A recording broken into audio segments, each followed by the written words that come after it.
Elle tombait souvent, pas par maladresse, par fatigue, une fatigue invisible, épaisse, qui vous colle aux os quand vous sortez d'un bâtiment vide à 5 heures du matin, avec l'odeur du désinfectant encore sur les mains. Samira travaillait la nuit, depuis 4 ans, dans les couloirs administratifs d'un centre municipal.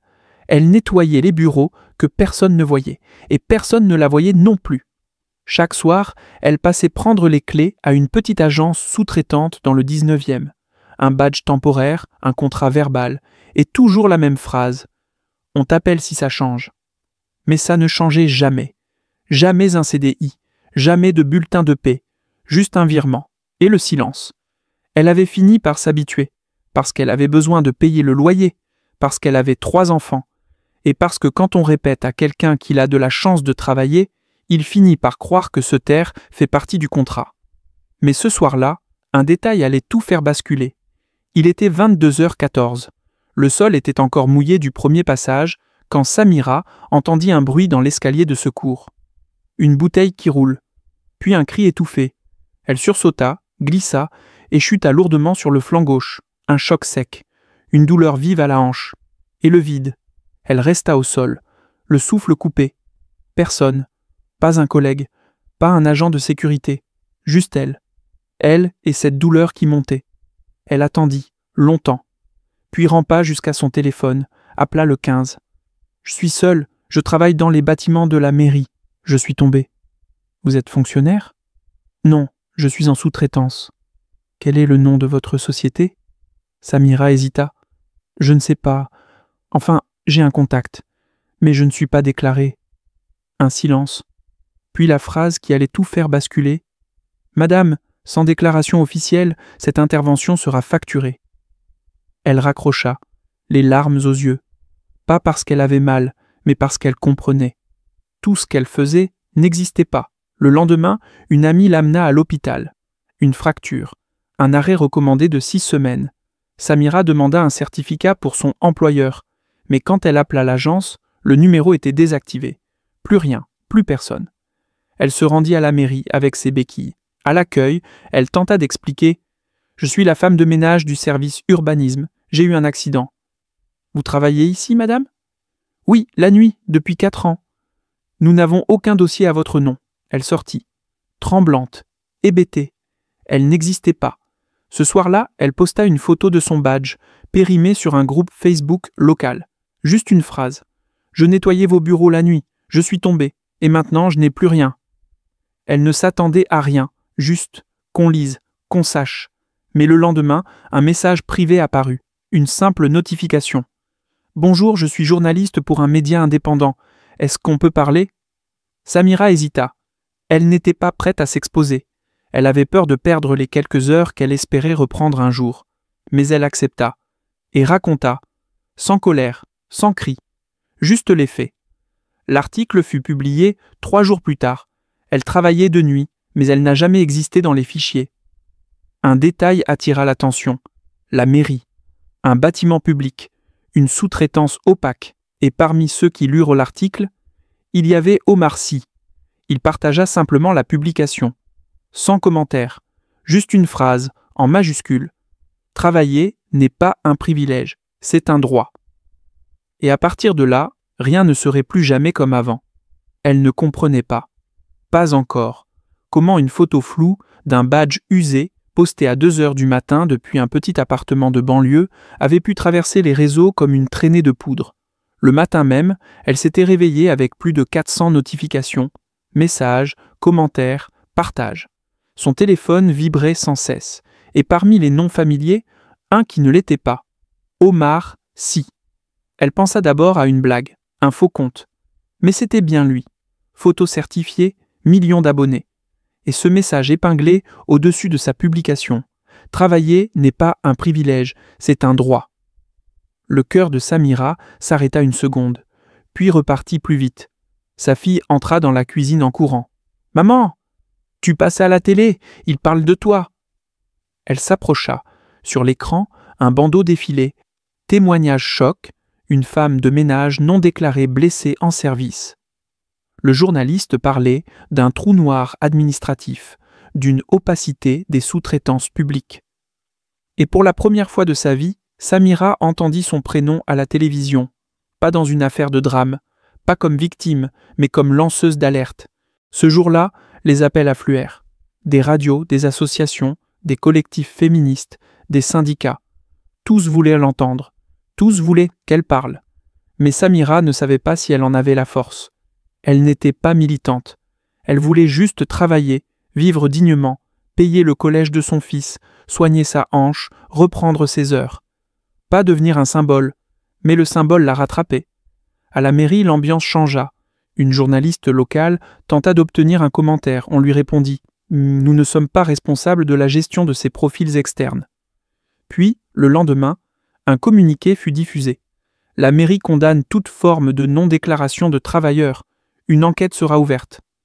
Mais Samira n'avait toujours reçu aucun appel, aucune nouvelle, ni de l'agence, ni de l'hôtel de ville, juste le silence, jusqu'à ce lundi matin. Elle entendit frapper à la porte. Une femme, tailleur gris, badge du ministère du Travail autour du cou. « Madame Khélifi, je suis là pour faire un point avec vous, officiellement. » Elle fit entrer la fonctionnaire, prépara du thé, raconta tout. Encore, mais cette fois dans un carnet à spirale, avec des noms, des adresses, des dates. Elle avait noté chaque shift, chaque semaine de travail, chaque virement. Elle n'avait pas de fiche de paie, mais elle avait la mémoire. La femme prit des notes, hochait la tête, puis dit « Je ne vous promets rien, mais vous n'êtes pas la seule.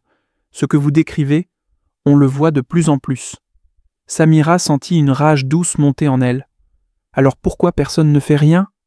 La fonctionnaire baissa les yeux. Parce que vous êtes invisible, jusqu'au jour où quelqu'un vous regarde. Le soir même, elle reçut un appel inattendu. « Bonsoir Madame Khélifi, je suis du staff d'Omar Sy. Il souhaite vous rencontrer, discrètement. Si vous êtes d'accord. » Elle hésita, puis dit oui. Le rendez-vous fut fixé dans un café calme, à Montreuil. Il arriva, sans bruit. Pas de caméra, pas d'assistant, juste lui. Il s'assit et dit « Je ne suis pas venu pour parler, je suis venu pour écouter. » Et Samira parla, longtemps. Pour la première fois, sans peur, elle parla de la nuit, du vide, du badge, de la chute. Il l'écouta, les yeux dans les siens. Puis il dit, doucement, « Vous n'êtes pas une histoire, vous êtes un signal, et il faut que tout le monde entende. » Ce qu'elle ne savait pas encore, c'est que le lendemain, Omar Sy allait publier une vidéo. Une simple vidéo, 1 minute 12 secondes. Et cette vidéo allait déclencher une onde de choc national. La vidéo d'Omar Sy avait été publiée sans bande-annonce, sans teaser, juste lui, face caméra, dans une pièce nue, blanche, sobre. Il regardait l'objectif, posément. Elle s'appelle Samira Khélifi. Elle nettoyait vos bureaux pendant que vous dormiez. Elle a glissé sur un sol qu'elle venait de laver. Sa hanche est cassée. Elle n'a pas de contrat. Elle n'existe pas dans les registres. Et pourtant, elle a existé pour tout le monde, sauf pour ceux qui signent les contrats. Une pause. Ce n'est pas un cas isolé. C'est une stratégie de silence. Et ce silence, aujourd'hui, on va le briser. La vidéo dure 72 secondes, mais elle fit plus de bruit qu'un discours présidentiel. En 3 heures, elle dépassa le 1 million de vues. Le hashtag « Je suis Samira » devint tendance. Des milliers de commentaires affluaient. Moi aussi, pas déclaré pendant 2 ans. Ma mère a vécu la même chose. Bravo Omar, enfin quelqu'un qui parle. Des associations relayèrent, des journalistes ouvrirent des dossiers. Un collectif de juristes proposa son aide. Samira, elle, restait figée. Comme si tout allait trop vite, comme si sa propre vie lui échappait. Elle recevait des appels de partout, des médias nationaux, des politiques, des figures publiques, mais aussi des menaces, un numéro masqué, une voix d'homme. « T'as fait ta maligne, maintenant fais attention à ta famille. » Puis un SMS. « Tu veux jouer à la star ? Tu vas voir ce que ça coûte. » Samira prit peur. Elle coupa son téléphone, enleva son nom de sa boîte aux lettres. Elle comprit que les projecteurs éclairaient, mais qu'ils brûlaient aussi. 2 jours plus tard, elle fut convoquée au commissariat. Pas pour porter plainte, mais pour vérification d'identité suite à signalement administratif. Elle comprit vite. Quelqu'un avait remonté son nom dans les fichiers, cherché une faille, une irrégularité, n'importe quoi pour la faire taire. Au même moment, la mairie publia un nouveau communiqué. Madame Khélifi n'était pas employée directement par nos services. Nous déplorons la récupération médiatique d'une situation qui relève du droit privé. Récupération médiatique. Samira lut ces mots, assise sur son canapé, avec sa hanche encore douloureuse. Elle pensa à ses nuits, ses sacs de déchets, ses sols brillants à 5 heures du matin. Et elle dit à voix basse « Privé de droit, pas droit privé ». Le soir même, elle reçut un message vocal d'Omar Sy. Sa voix était calme, mais grave. « Je suis là, ils peuvent t'ignorer, te menacer, te salir. Mais ce qu'ils ne peuvent pas, c'est effacer ce que tu représentes. » Elle écouta le message 3 fois, puis elle prit une décision. Elle allait parler, devant une caméra, pas dans une fiction, pas dans une série, dans une vidéo brute, une chaise, un mur blanc, un micro. Et elle dirait ce que personne n'ose dire. « Je m'appelle Samira, je suis femme de ménage. J'ai travaillé 4 ans sans contrat et aujourd'hui, j'ai plus peur. » La vidéo fut tournée en une prise. Et ce qu'elle ignorait, c'est qu'elle allait devenir le cœur d'un reportage diffusé en prime time, regardé par plus de 4 millions de personnes. Et que cette fois, même le ministre du Travail allait devoir répondre. La vidéo de Samira avait dépassé toutes les attentes. Pas de maquillage, pas de musique, pas de montage. Juste une femme, une chaise et une voix. Je nettoyais vos bureaux, maintenant je nettoie la vérité. En 24 heures, elle fut visionnée 3,7 millions de fois.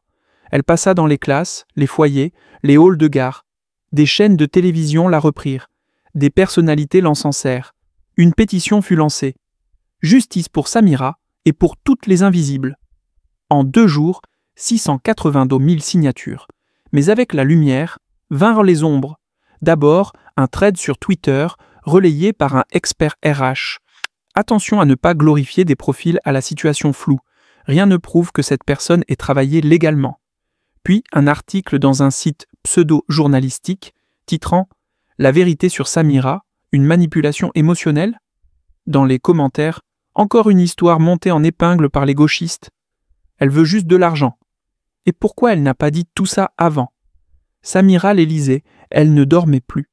Une nuit, elle se leva, boitillante. Elle alluma la télé. Omar Sy était invité sur un plateau. Le présentateur demanda « Vous vous êtes engagé pour cette femme, mais on apprend qu'il n'y a aucune trace administrative de son emploi. » Omar répondit sans hausser la voix « C'est justement pour ça que je suis là, parce que son histoire dérange, parce qu'elle prouve que ce système préfère effacer que réparer. » Samira pleura. Pas de tristesse, de reconnaissance, mais le lendemain, un nouveau choc l'attendait. Elle reçut un courrier recommandé. Convocation à un entretien préalable à une procédure de régularisation administrative. Le ton était froid, technique. Mais elle comprit. Il voulait tout encadrer, la contrôler, la remettre dans une case. Malik, le juriste du collectif, l'accompagna au rendez-vous, une salle grise, 3 personnes, un responsable de la mairie, une juriste et un consultant indépendant. Ils lui proposèrent un contrat à durée déterminée de 6 mois, à condition qu'elle ne parle plus, qu'elle retire son nom de la pétition, qu'elle signe un accord de confidentialité. Elle regarda le papier, puis dit « Je me suis cassé la hanche pour eux, et maintenant, ils veulent casser ma voix. » Elle se leva, lentement. « Je ne veux pas leur contrat, je veux qu'ils n'oublient jamais ce qu'ils m'ont fait. » En sortant, elle croisa une jeune femme à l'accueil. Agent de nettoyage, elle la regarda avec des yeux grands ouverts. « C'est vous, Samira ? » « Oui. »« Merci. Grâce à vous, on parle entre nous. On n'a plus honte. » C'était ça, la vraie victoire. Pas un contrat, pas un plateau télé. Mais ce regard d'une autre femme invisible, qui, maintenant, se voyait. Ce matin-là, il faisait gris sur Paris. Une pluie fine couvrait les trottoirs. Les marches du ministère du Travail étaient mouillées, mais pleines. Une centaine de personnes s'étaient rassemblées. Des agents d'entretien, des aides à domicile, des cuisinières de cantine, tous en gilet sobre, tous avec un badge autour du cou. Mais au lieu de leur prénom, une même phrase. « Je ne suis pas un contrat, je suis un corps. » Samira les regardait depuis le perron. Elle n'avait rien demandé, mais elles étaient bonnes-venues. Pour elle-même, pour celles qui n'étaient pas là, ou plus là. Un représentant du ministère sortit, une femme à ses côtés. Ils firent signe à Samira d'entrer. Elle entra, pas seule, accompagnée de Malik, du collectif, et d'une juriste syndicale. Cette fois, pas de surprise, pas de piège, Pas de compromis. La salle était sobre, une grande table, des micros, des regards fermés. La ministre prit la parole. « Madame Khélifi, nous avons entendu votre témoignage. Nous souhaitons en tirer les leçons, à condition que vous acceptiez de participer à l'élaboration d'un protocole national. » Samira resta silencieuse, puis demanda « Est-ce que ce protocole inclura aussi celles qui n'ont pas de papier, celles qui nettoient vos bureaux sans exister ?» La ministre hésita, puis dit « C'est une discussion ouverte. » Samira leva les yeux. « Non, ce n'est pas une discussion, c'est la condition. » La salle se figea. Elle sortit de sa poche le vieux badge, usé et raflé, désactivé, et le posa sur la table. Tant que ce genre de badge existe, on ne sera jamais vos égales. Un silence profond s'installa. Pas de contestation, pas d'argument. Et à cet instant, une voix douce, au fond de la salle, déclara « On vous entend, Madame Khélifi, et cette fois, on vous écoute. » Ce soir-là, aux infos de 20h, un bandeau s'affichait. Une femme de ménage impose un protocole national contre le travail dissimulé. Omar Sy fut interviewé. Il déclara simplement « Elle n'a pas élevé la voix, mais elle a élevé la norme. » Pendant ce temps, Samira rentra chez elle, fatiguée, mais droite. Elle alluma la lumière, s'assit à sa table. Sur le frigo, le vieux badge pendait encore. À côté, un document plastifié, signé du ministère. Dispositif Khélifi, protection des travailleurs sous-traités non déclarés. Elle sourit, puis entendit frapper à la porte. Une jeune femme, yeux cernés, veste de travail. « Bonsoir, c'est ici qu'on peut parler sans qu'on nous coupe la parole ?» Samira la fit entrer. Elle avait nettoyé des bureaux pendant 4 ans. Et maintenant, elle ouvrait des portes. Son, badge, ne, marchait, plus, mais, sa, voix, a, changé, les règles.